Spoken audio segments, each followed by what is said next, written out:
Hello నమస్తే. నేను journalist Srinivas. ఈరోజు తెలంగాణ వార్తాపత్రికలో వచ్చిన వార్తలు, ఆ వార్తలు అనుకున్న వాస్తవాన్ని విశ్లేషించే ప్రయత్నం చేద్దాం. ముందుగా దిశ పేపర్లో ఎంపీటీసీ, జెడ్పీటీసీ ఎన్నికలు ఇప్పట్లో లేనట్లే వర్షాకాలంలోనే అంటే జూన్ తర్వాతనే అనే ఒక వార్తనిచ్చారు. దానికి సంబంధించిన ప్రధానమైన బ్యానర్ ఐటమ్ ఉంది. వర్షాకాలంలో ఎన్నికలు, జూన్ తర్వాత ఎంపీటీసీ, జెడ్పీటీసీ పోరు, మరోసారి ఓటర్ జాబితా సవరణ. రాష్ట్రంలో ఇప్పట్లో ఏ ఎన్నికలు జరిగే సూచనలు కనిపించడం లేదు. ప్రభుత్వం ప్రతిష్టాత్మకంగా చేపట్టిన ప్రజాపాలన ప్రగతి ప్రణాళిక జూన్ 12 వరకు కొనసాగనుంది. ఈ నేపథ్యంలో ప్రభుత్వ యంత్రాంగం అంతా ఈ కార్యక్రమాల విజయవంతంపై దృష్టి పెట్టింది. దీంతో పాటుగా ఏప్రిల్ నెలలో తెలంగాణలో ఓటర్ జాబితా సవరణ ప్రారంభం కానుంది. ఈ విషయమై కేంద్ర ఎన్నికల సంఘం ఇప్పటికే ప్రకటించింది. దీనిపై రాజకీయ పార్టీలను దృష్టి సారించాయి.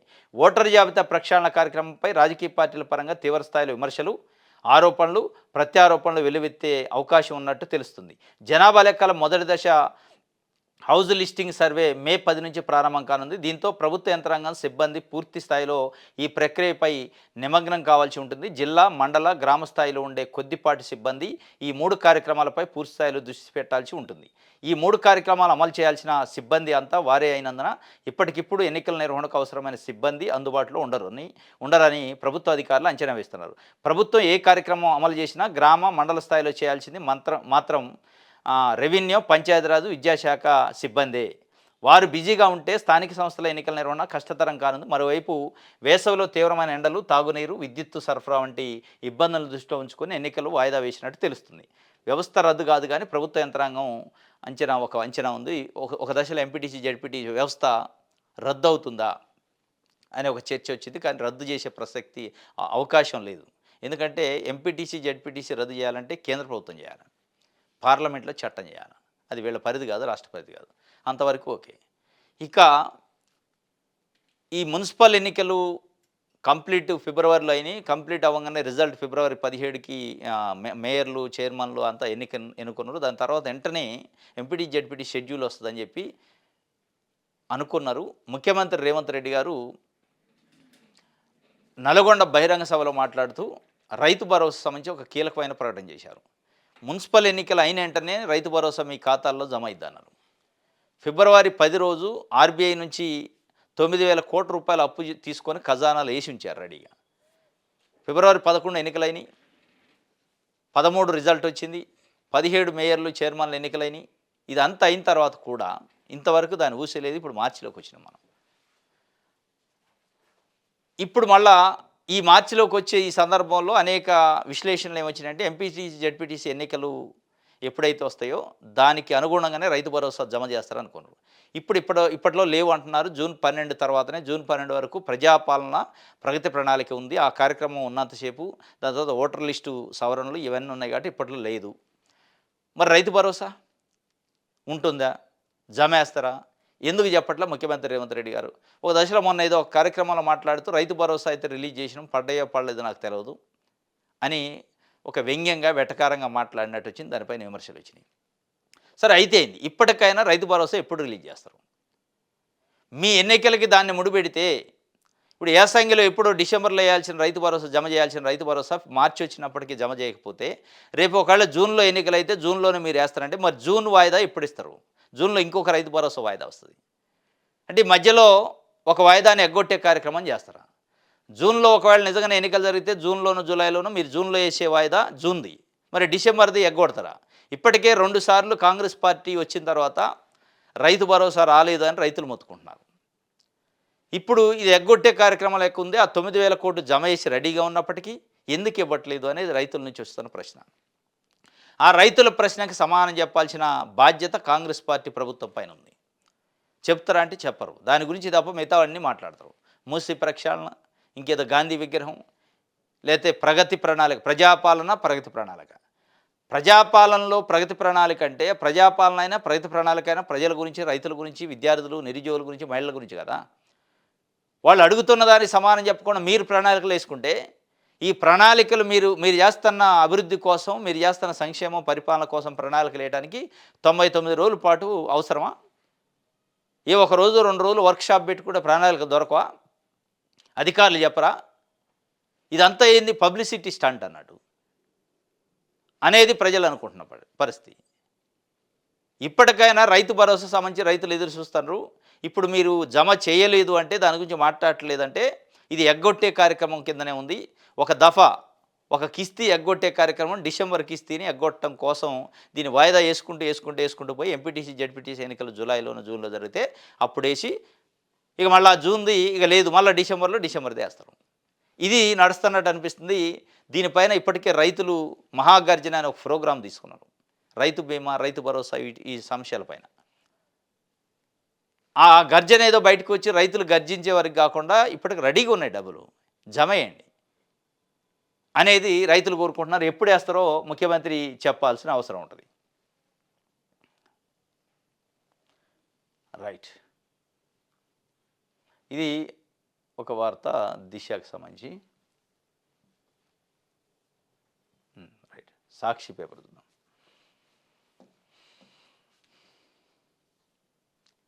అతివలకే అందలమాట. ప్రభుత్వ పాలనలో మహిళలకు అత్యంత ప్రాధాన్యం ఇస్తున్నామని సీఎం రేవంత్ రెడ్డి గారు చెబుతున్నారు. కలెక్టర్లు, ఎస్పీలకు అవకాశం ఉన్న చోట మహిళలను నియమిస్తున్నాం. మూసీ ప్రక్షాళనకు కొందరు అడ్డుపడుతున్నారు. బఫర్ జోన్లో కట్టడాలకు ప్రత్యామ్నాయం చూపుతుంటే గగ్గోలు పెడుతున్నారు.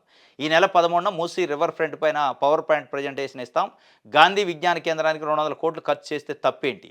జర్నలిస్టుల ఇళ్ల స్థలాలపై త్వరలో మంచి వార్త చెప్తాను. ప్రజాభవన్లో అంతర్జాతీయ మహిళా దినోత్సవంలో ముఖ్యమంత్రి రేవంత్ రెడ్డి గారు ప్రతి అంతర్జాతీయ మహిళా దినోత్సవానికి మహిళలకి ముఖ్యమంత్రి ఎవరుంటే వాళ్ళు పెద్ద పెద్ద ప్రకటనలు చేస్తారు. అతివలకు అందలమాట. ఎక్కడ అందలం? ఇస్తే ఇద్దరు అందలం. అందలం గురించి అతివలు అడగట్లేదు. ఇప్పుడు దాదాపు కొన్ని లక్షల మంది మహిళలు ఎదురు చూస్తుంది ఏంటంటే, మీరు 6 గ్యారెంటీల పేరుతోని 6 గ్యారెంటీలు 100 రోజుల్లో అధికారంలోకి వచ్చిన 100 రోజుల్లో అమలు చేస్తామని బాండ్ పేపర్లు రాసిచ్చిన దాంట్లో ఉన్న ఒక హామీ గురించి అడుగుతున్నారు. మహిళలకు ఇస్తున్న 2,500 రూపాయలు ఎక్కడున్నాయి, ఎప్పుడు ఇస్తారు? అది చెప్పమంటున్నారు. అందలం మాకు ఎట్లా ఇయ్యరు మీరు ఇచ్చే అందలం మాకు అవసరం, మేమే అందలం ఎట్ట తీసుకోవాలో తెలుసు. అందలం తర్వాత మాకు అందిస్తానన్న 2,500 రూపాయల పరిస్థితి ఏంటి అనేది అడుగుతున్నారు. అదేవిధంగా మహిళలు అనే కోణం వచ్చింది కాబట్టి 2,000 రూపాయలు ఉన్న పెన్షన్నే 4,000 రూపాయలు చేస్తానన్నారు. అందులో కూడా మహిళలు ఉంటారు, వృద్ధులు, వికలాంగులు, అంతా వితంతువులు. వాళ్ళకు కూడా ఈ సందర్భం మీరు ఇస్తానన్న అందలము అవసరం లేదు. అందలం ఇస్తే ఇద్దరు ఓకే, కానీ మాకు ఇస్తానన్న హామీ ఏమైంది? 6 గ్యారెంటీల్లో ఉన్న మహిళలకు సంబంధించి 2,500 మర్చిపోయారా? గుర్తు లేదా? 100 రోజులు కాలేదా? ఎందుకు ఇవ్వట్లే? 100 రోజుల్లో అమలు చేస్తామని గ్యారంటీ బాండ్లు పంచారు. ఆ గ్యారంటీకి వారంటీ లేదా? గ్యారంటీకి అసలు మీరిచ్చిన గ్యారంటీ విలువైన గ్యారంటీయేనా? తుక్కుగూడ బహిరంగ సభలో కాంగ్రెస్ పార్టీ అగ్రనాయకులంతా స్టేజ్ మీద ఉండి అనౌన్స్ చేసిన 6 గ్యారెంటీలు ఉంది. అది 100 రోజులు అన్నది 700 రోజులు, 800 రోజులు కూడా పూర్తి అయిపోయింది. దాని గురించి మాట్లాడకుండా నేను అతివలకు అందలం ఇస్తా, ఎస్పీలు, కలెక్టర్లని మహిళలు నియమిస్తే నియమించండి, తప్పులేదు. ఒకవేళ అందలం ఎక్కిస్తే ఎక్కించండి. అందరిని ఎక్కించలేరు కదా అందలం. అందరూ కలెక్టర్లు, ఎస్పీలు అందరూ మంత్రులు కాలేదు, ఎమ్మెల్యేలు కాలేదు. మిగతా మహిళల పరిస్థితి ఏంటి మరి? కొన్ని కోట్ల మంది ప్రజలు, లక్షల మంది ప్రజలు ఎదురు చూస్తున్నారు, మహిళలు ఎదురు చూస్తున్నారు. వాళ్ళకి ఇస్తానన్న హామీ గురించి చెప్పండి. ఇప్పుడు ఈ అతివలకు అందలం తర్వాత ఇంకోటి, గాంధీ విజ్ఞాన కేంద్రానికి 200 కోట్లు ఖర్చు చేస్తే తప్పేంటి అంటున్నారు. తప్పేం లేదు, తప్పేవరు అంటలే. అక్కడున్న ప్రజల్ని ఖాళీ చేయించి 200 కోట్లు ఖర్చు పెట్టి చేయించాల్సినంత అవసరం లేదు. అక్కడ కాదు ఇంకో దగ్గర పెట్టుకోండి. ప్రజలు లేకుండా, ప్రజలు ఇళ్ళు లేకుండా, ప్రజలు ఆవాసం లేకుండా ఉన్న జాగాలు లేవా? డాక్టర్ బిఆర్ అంబేద్కర్ విగ్రహం పెట్టిండు కేసీఆర్. అక్కడ ఎవరిని డిస్టర్బ్ చేయలే, పెట్టిండు. అట్లాంటి ప్లేసులు దొరకవు హైదరాబాద్లో మీకు. అక్కడే పెట్టాలని ఏంది టార్గెట్? దాని వెనుకున్న వ్యూహం, కుట్ర ఏంటి? లక్ష్యం ఏంటి? మీ టార్గెట్ ఏంటి అసలు? హైదరాబాద్లో అనేక చోట్ల ఖాళీ స్థలాలు ఉన్నాయి. చాలా చాలా రిపీటెడ్ ప్లేస్లు ఉన్నాయి, ప్రతిష్టాత్మకమైన ప్లేస్లు ఉన్నాయి. అక్కడ పెట్టవచ్చు కదా. అక్కడనే పోయి నేను ప్రజలు వద్దన్న దగ్గర నేను పెడతా, 200 కోట్లు ఖర్చు చేస్తే తప్పింది అంటారు. 200 కోట్లు ఖర్చు చేసినందుకు గాంధీ విగ్రహాన్ని పెట్టాలని వ్యతిరేకించట్లే. అసలు ఇది ఎన్నికల ఎజెండాలో లేదు. ఎన్నికల ఎజెండాలో, ఎన్నికల మేనిఫెస్టోలో ఉన్న హామీలను పక్కన పెట్టి కొత్తవి తీసుకొచ్చి వాటిని డైవర్ట్ చేయడానికి fourth city, feature city, Gandhi విగ్రహం ఇవన్నీ పట్టుకొచ్చి చేస్తే తప్పింది అంటున్నారు. చెయ్యండి. ప్రజల గొంతుకు వచ్చేవని గాంధీ గారు కోరుకోడు, గాంధీ మనవడు కూడా వద్దన్నాడు. ప్రజల్ని ఇబ్బంది పెట్టే కార్యక్రమం తీసుకొచ్చి గాంధీ విగ్రహం పెడతా అంటే కుదరదు, అది అవసరమే లేదన్నాడు. అయినా నేను పెడతా అంటున్నారంటే మీ పర్సనల్ ఇంటెన్షన్ ఏదో ఉంది అనుకోవాల్సి వస్తుంది. ఇది వారు చెప్తున్నారు. రైట్.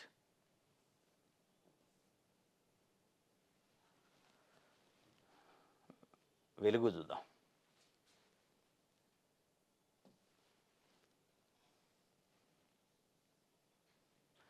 మూసీ ప్రాజెక్టుపై వెనకడు వ్యయం, గాంధీ విగ్రహానికి 5,000 కోట్లు అనేది పచ్చి అబద్ధం, దానికి అయ్యేది 70 కోట్లే అని సీఎం రేవంత్ చెప్తుండు.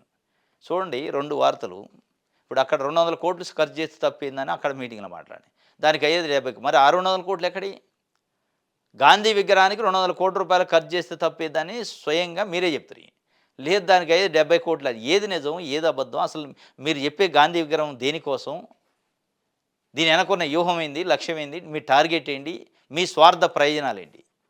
ఇప్పుడు ప్రజల ఉద్దాన దగ్గరే ప్రజల ఇండ్లు ఎప్పుడో దశాబ్దాల కాలం నుండి ఇల్లు కట్టుకొని ఉంటున్న ప్రజలను ఖాళీ చేయించి వాళ్ళ బజార్న పడేసి గాంధీ విగ్రహం పెట్టమని గాంధీ కోరుకోలే. దాన్ని తీసుకొచ్చి వాళ్ళ నానా ముప్పతిప్పలు పెట్టి నేను గాంధీ విగ్రహం పెడతా, గాంధీ విగ్రహం పెడతా, ఆపేది ఎవరు? అసలు ఎవరు అడిగారు మిమ్మల్ని? ఆపుతానని ఎవరు చెప్పారు? పెట్టమని ఎవరు అడిగారు? ఆపమని ఎవరు చెప్పారు? కానీ అక్కడ వద్దు అంటున్నారు. చాలా ప్లేసులు ఉన్నాయి, ఎక్కడైనా పెట్టచ్చు. గాంధీ గారు అక్కడైతేనే నేను విగ్రహం నిలబడతా, లేకపోతే లేదనడా? ఉండడా ఆయన? ఎక్కడైనా ఉంటాడు. గాంధీ విగ్రహాలు ఊరుకోటి ఉన్నాయి, దేశంలో చాలా సార్లు ఉన్నాయి. ఫలానా దగ్గరే ఎందుకు పట్టుపడతారు? ఎప్పుడు మీకు కళ్ళ వచ్చి చెప్పిండు గాంధీ గారు నాకు అక్కడే పెట్టు అని? మన ఊర్లలో మైసమ్మ, పోలేరమ్మ ఇట్లా వస్తూ ఉంటారు, ఎల్లమ్మ తల్లి ఇట్లా అని నాకు అక్కడనే పెట్టి అంటారు. అట్లా ఏమైనా చెప్పారా మీకు? గాంధీ గారు కూడా కళ్ళలోకి వచ్చి ఏంటి వింత? వాళ్ళు రోడ్డున పడి అలోలచన అని వేడుస్తున్నారు పాపం. ఆ ఏడ్చే వాళ్ళ కన్నీళ్ళలో నువ్వు తీసిపోయి గాంధీ విగ్రహం నేను పెడతా, 70 కోట్లు అయితే, 200 కోట్లు అయితే అని ఒకసారి ఈ రకరకాల ఏంటి? అసలు ఎవరు కోరుకున్నారు ఇది? ఇది వారు చెబుతున్న వెనకడుగు వేయం, మేము ఎట్టి పరిస్థితులు వెనక్కిపోయేది లేదంటున్నాం.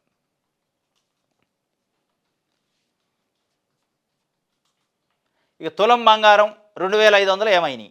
మహిళలకు కాంగ్రెస్ దోకా ఇచ్చింది కేంద్ర హోంశాఖ సహాయ మంత్రి బండి సంజయ్ చెప్తుండు. ఈ తులం బంగారం గురించి మహిళలు మర్చిపోయారు పాపం. బంగారానికి మహిళలకు చాలా అటాచ్మెంట్ ఉంటుంది. ఆ అటాచ్మెంట్ నమ్మి మంచి సెంటిమెంట్తో కాంగ్రెస్ పార్టీ కొట్టింది. మేము గెలిస్తే ఇది షాదీ ముబారక్ కళ్యాణ లక్ష్యంతో పాటు ఆ లక్షతో పాటు ఇంకో తులం బంగారం ఇస్తున్నారు. ఆ తులం బంగారం కాస్త ఇప్పుడు 1,80,000కు పోయింది. సంతోషించారు, తులం బంగారం వస్తే బిడ్డ పెళ్లి చేస్తే అని. తులం బంగారం పోయింది, అసలు ఉన్న బంగారం పోయే కాడికి వచ్చింది. కుదవబెట్టుకొని ఈ నడపాల్సి వస్తుంది. బ్యాంకులలో లోన్లు పెట్టి, బ్యాంకులలో కుదవబెట్టి, తాకట్టు పెట్టి అప్పులు తెచ్చుకొని బతకాల్సిన పరిస్థితి వచ్చింది. తులం బంగారం దేవుడు ఎరుగు. పెంచుతానన్నా పెన్షన్లు పెంచితే బాగు, ఇస్తానన్నా 2,500 ఇస్తే బాగు అని కోరుకుంటున్న పరిస్థితి మహిళలు. ఈ రాజకీయ నాయకులు బీజేపీ, బీఆర్ఎస్ వాళ్ళు కూడా అప్పుడప్పుడు గుర్తొచ్చినప్పుడు మాట్లాడుతుంటారు. వీళ్ళకి కూడా ఇప్పుడు ఏదో తులం బంగారం కాంగ్రెస్ పార్టీ ప్రభుత్వం ఇవ్వాలనో 2,500 మహిళలకు ఇవ్వాలని లేదు. ఇస్తే వాళ్ళకు పోతాయి ఓట్లు. వీళ్ళకి ఇవ్వాలని లేదు, ఇవ్వకుండా ఉండాలి, మేము అడుగుతూ ఉండాలి. మేము అడిగినట్టు ఉండాలి, వాళ్ళు ఇవ్వనట్టు ఉండాలి. అది మాకు బెనిఫిట్ కావాలి. బీఆర్ఎస్ బీజేపీ కథ ఇది.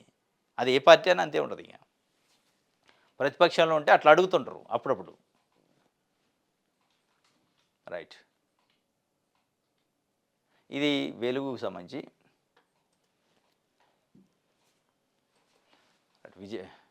విజయక్రాంతి చూద్దాం. రైట్ పాలిటిక్స్ అట, కాషాయంలోకి ఎరుపుదండు విలీనమా, మోదీ ప్రభుత్వ ప్రణాళికతో మావోయిస్టు ఉద్యమం నిర్వీర్యం, మరో స్వాతంత్రోద్యమ తరహాలో ప్రణాళికలు, గాంధీ పటేల్ తరహా పాత్ర పోషించిన కేంద్రంలోని బీజేపీ ప్రభుత్వం, పార్టీ చీఫ్ సహా లొంగుబాట్లలో అగ్రనేతలు, కాషాయ రాజకీయాల వైపు ఎక్కువ మంది మొగ్గు చూపుతారన్న అంచనాలు. దేశ రాజకీయాల్లో ఇప్పుడు ఇదే ప్రధాన చర్చ. మావోయిస్టు పార్టీ నుంచి కొన్ని వందల మంది బల్క్గా లొంగిపోతున్నారు. మార్చి 31, 2026కి మావోయిస్టు అనేది లేకుండా చేస్తాం అని చెప్పి కేంద్ర హోంశాఖ మంత్రి అమిత్ షా ప్రకటించారు. ఆ ప్రకటన ప్రకారమే హిడ్మాని చంపేయడం నుంచి మొదలు పెడితే అనేక పరిణామాలు. మావోయిస్ట్ పార్టీలో అగ్రనేతలు, కేంద్ర కమిటీ సభ్యులు, రాష్ట్ర కమిటీ సభ్యులు, రాష్ట్ర నాయకత్వం మొత్తం లొంగిపోతున్నారు. గన్నులు ఇచ్చి మరీ లొంగిపోతున్నారు. ముఖ్యమంత్రి రేవంత్ రెడ్డి దగ్గర మొన్న 130 మంది లొంగిపోయారు. ఇట్లా చాలా రాష్ట్రాల్లో ఈ మార్చి 31 దగ్గరకు వస్తుంది, అప్పటికి ఉండదు అంటున్నారు. ఈ లొంగిపోయిన మావోయిస్టులు ఎక్కడికి పోవాలి? ఇప్పుడు ఏం చేయాలా? రాజకీయాలు చేయాలా? ఏదో ఒక పని చేసుకొని బతకాలా? రాజకీయాలు చేస్తే ఏ పార్టీలో జాయిన్ కావాలి? కాంగ్రెస్ పార్టీయా, బీజేపీయా, కమ్యూనిస్ట్ పార్టీలా అని ఒక చర్చ జరుగుతుంది. కమ్యూనిస్ట్ పార్టీ నుంచి కాషాయ పార్టీలోకి, ఎరుపు రంగు నుంచి కాషాయ పార్టీలో కాషాయ రంగులోకి వస్తారు అని ఒక అంచనా, ఒక చర్చ అయితే జరుగుతుంది. ఎందుకంటే పశ్చిమ బెంగాల్ లాంటి రాష్ట్రం దాదాపు 30 సంవత్సరాల పాటు కంచుకోట కమ్యూనిస్ట్ పార్టీకి, ఏకఛత్రాధిపత్యం, వేరే పార్టీ రాలే. అటువంటి కమ్యూనిస్టు పార్టీ కంచుకోట అయిన పశ్చిమ బెంగాల్లో ఈరోజు కమ్యూనిస్ట్ పార్టీ నాయకులు మొత్తం బీజేపీ పార్టీలో జాయిన్ అయ్యారు. బద్ధశత్రువు కమ్యూనిస్ట్ పార్టీ, కాషాయ పార్టీ.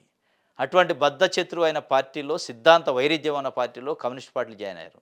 దీన్ని బట్టి రేపు ఇవి లొంగిపోయిన మావోయిస్టులు కూడా ఆయా రాష్ట్రాల్లో వాళ్ళకున్న ప్రాంతాలలో కాషాయ పార్టీలో జాయిన్ అవుతారు. ఎందుకంటే దీనికి ఒక లాజిక్ కూడా ఉంది. అసలు మావోయిస్టు పార్టీ ఉద్యమం పుట్టింది కాంగ్రెస్ పార్టీ అధికారంలో ఉన్నప్పుడు, కాంగ్రెస్ పార్టీ పరిపాలన నచ్చక పరిపాలన మార్చాలనే ఉద్దేశంతో పుట్టింది. కాంగ్రెస్ పార్టీ పరిపాలనకు వ్యతిరేకంగా పుట్టిన మావోయిస్టు పార్టీ ఉద్యమం ఇప్పుడు కాంగ్రెస్ పార్టీలో నిజంగా జాయిన్ అవుతారా? అప్పట్లో కాషాయ పార్టీ లేదు. దాని తర్వాత పరిణామాల కాషాయ పార్టీ అనేక రాష్ట్రాల్లో అధికారంలో ఉండటం, కేంద్రంలో అధికారంలోకి రావడం. మరి ఆ కాషాయ పార్టీకి జాయిన్ అవుతారా, రైట్ పాలిటిక్స్ వైపు వస్తారా అనే ఒక చర్చ జరుగుతుంది. ఏం జరుగుతుందో చూడాలి. రైట్, ఇది విజయక్రాంతికి సంబంధించి. ఆంధ్రజ్యోతి చూద్దాం. కాలేజీ అమ్మాయిలకు ఉచిత ఈవీ స్కూటీలట. ప్రజాప్రభుత్వంలో మహిళలకు పెద్దపీట, ఆర్థికంగా శక్తివంతులను చేస్తాం. కాలేజీ అమ్మాయిలకు ఉచితంగా ఈవీ స్కూటీలు. ఎంతమంది కాలేజీ అమ్మాయిలకి? ఎక్కడుంటారు వాళ్ళు? ఎట్లా గుర్తిస్తారు లెక్క? నిరుద్యోగులకు నిరుద్యోగ భృతి అని 6 గ్యారెంటీలు పెట్టారు. 3,000 ఇచ్చారా? ఎందుకు ఉత్తమ మాటలు? మార్చి 8 వచ్చింది కాబట్టి, అంతర్జాతీయ మహిళా దినోత్సవం కాబట్టి ఏదో ఒకటి చెప్పాలని చెప్పినట్టు. ఏ కాలేజీ అమ్మాయిలకి ఇస్తారు? గవర్నమెంట్ కాలేజీలు చదివిన వాళ్ళకే, ప్రైవేట్ కాలేజీ వాళ్ళకే. మరి గవర్నమెంట్ కాలేజీలు చదివిన వాళ్ళకి ఇస్తే ఎవరికి ఇస్తారు? రేషన్ కార్డు ఉన్న వాళ్ళకే, బిలో పవర్టీ లైన్ వాళ్ళకే. ఆ ఈవీ స్కూటీలు ఎంత ధర చేసి ఇస్తారు? అవి తిరిగే ఇస్తారా, తిరగనే ఇస్తారా? అసలు ఇస్తానన్న 2,500 కథ ఏంటి? ఇస్తానన్న పెన్షన్ల కథ ఏంది? పెంచుతానన్న పెన్షన్లు అవి చెప్పండి ఫస్ట్. నువ్వు ఈ స్కూటీ కొత్తది ఏదో ఒకటి చెప్పాలి కాబట్టి చెప్పినట్టుంది తప్ప నిజంగా ఇచ్చేయని. ఇది ఒక వార్త. ప్రజాప్రభుత్వంలో మహిళలకు పెద్ద పేట వేశారట. అసలు పేటే లేదరా నాయనాడ. పెద్దది కాదు, పెద్దది లేదు, చిన్నది లేదు, పేటే లేదాడ. ఏం పేటేశారు? ఏం జరుగుతుంది? ఇది ఒక వార్త.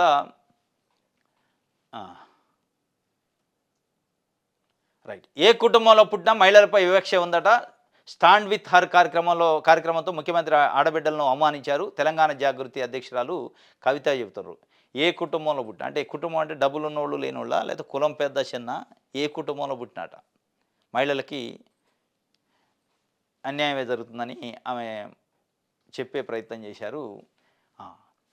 ఏ కుటుంబంలో పుట్టినా మహిళలపై చాలా సందర్భాల్లో వివక్ష కొనసాగుతూనే ఉందని, తండ్రి, అన్న, భర్త వంటి వారు కూడా వారిని తక్కువ చేసి చూస్తున్నారని తెలంగాణ జాగృతి అధ్యక్షురాలు కల్వకుంట్ల కవిత ఆవేదన వ్యక్తం చేశారు. అంతర్జాతీయ మహిళా దినోత్సవాన్ని ఆమె ఆదివారం తెలంగాణ జాగృతి కార్యక్రమంలో మహిళలతో కలిసి జరుపుకున్నారు. ఈ సందర్భంగా వారు మాట్లాడి చెప్పారు. వాస్తవం ఇది. అది కుటుంబాలతోనూ, కులంతోనూ, స్థాయితోనూ, ఆర్థికంతోనూ సంబంధం లేకుండా ప్రతి దశలో కూడా మహిళలకి ఈరోజు కూడా మనం అనుకుంటారు మహిళా సాధికారికత, మహిళా దినోత్సవాలు, మహిళా కార్యక్రమాలు పెద్ద ఎత్తున చేస్తున్నట్టు. అన్ని రాజకీయ పార్టీలు మేము మహిళలకు పెద్ద పీట వేస్తాం అంటారు. ఈ పీటలు అవసరం లేదు, గౌరవం ఇస్తే చాలని వాడు కోరుకుంటారు. లేదా అధికారాన్ని ఇస్తాం, వీళ్ళేది ఇచ్చినట్టు. అధికారాన్ని ఇచ్చేది ఉండదు, పెద్ద పీటలు వేసేది ఉండదు. అవసరం కోసం ఆడబిడ్డల్ని ఈ ఓట్ల కోసం, సందర్భం కోసం హామీలు ఇవ్వటం, వదిలేయటం. మన రాష్ట్రంలో స్పష్టంగా కనపడుతుంది. 2,500 ఇస్తానని ఒక సెంటిమెంటు, తులం బంగారం ఇస్తానని ఒక సెంటిమెంట్ని రాజేసి, ఉచిత బస్సు ఇస్తానని ఒక సెంటిమెంట్ రాజేసి ఓట్లు వేయించుకున్నారు, సీట్ ఎక్కారు. ఒక బస్సు తప్ప మిగతా మర్చిపోయారు. ఇది కనపట్టలే. ఇది వివక్ష కదా? ఏం చేస్తారు మహిళలనే కదా. అట్లే కవిత అన్నట్టు ఏ కుటుంబంలో పుట్టినా, ఏ స్థాయిలో ఉన్నా మహిళలపైన ఏదో ఒక రకమైన వివక్ష ఉంది. దాంట్లో తేడా లేదు. ఆ వివక్షను పోగొట్టడానికి అంతర్జాతీయ మహిళా దినోత్సవం రోజు ముఖ్యమంత్రులు, మంత్రులు ప్రసంగాలు పనికిరావు. మనసు ఉండాలి. మహిళా సాధికారికత అనేది మాటలలో డయాసుల మీద చెప్తే కాదు, మనసులోంచి రావాలి. మనసు మారాలి. మహిళలను గౌరవించే మనస్తత్వం రావాలి. మహిళలను మందలం ఎక్కించే గౌరవత్వం అది రావాలి మనసులో. అది తప్ప మనసులో మారకుండా మాటల్లో మార్పు వస్తే రాదు.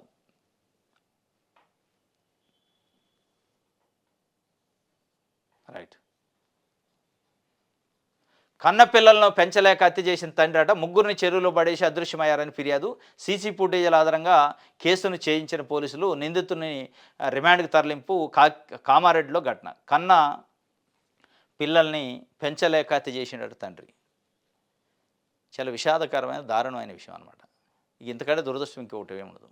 77 సంవత్సరాల స్వతంత్ర భారతదేశంలో ఇటువంటి విన్నప్పుడు చాలా బాధ అనిపిస్తుంది. అన్ని పార్టీలు, అన్ని ప్రభుత్వాలు మేమున్నది పేదోళ్ళ కోసమే, మేమున్నది ఎస్సీ, ఎస్టీ, బీసీ, మైనార్టీ అట్టడుగు వర్గాల కోసమే, మేమున్నది మహిళల కోసమే, అట్టడుగున ఉన్న వర్గాలను పైకి తీసుకురావడానికి ఉంటారు.